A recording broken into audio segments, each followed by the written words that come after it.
אביב 401, מבקש את כל הכוחות הרלוונטיים לזירה. קיבלתי, בדרך אליך.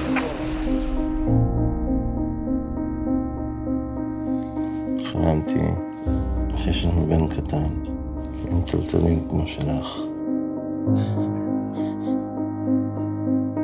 ילדים בגילה מעשנים, שותים אלכוהול, עושים סקס.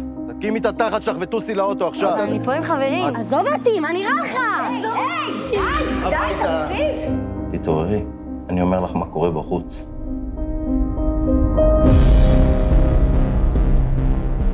החשד, קצין משטרה, הטריד נערים מינית. תשמע, אני מרגיש שגילו איזה סוג של מתיחה. נפלו עליי השמיים, זה לא מתיחה. אתה יודע שעוד מהתקופה שהיית קצינור יש לנו שמועות לגבי עבירות מהסוג הזה? כלפיי? יהיה בסדר. נכון שיהיה בסדר?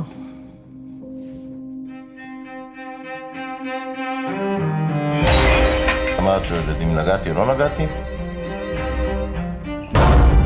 זה יכול להחלים, יש דברים שלא יכולים להחלים. בסופו של דבר, זה רק החיים שלך.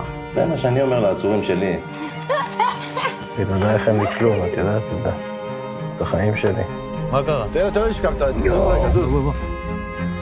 לא יכול להיות בלעדייך. את צריכה להבין שמרוב שאני אוהב אותך, אני עושה את זה.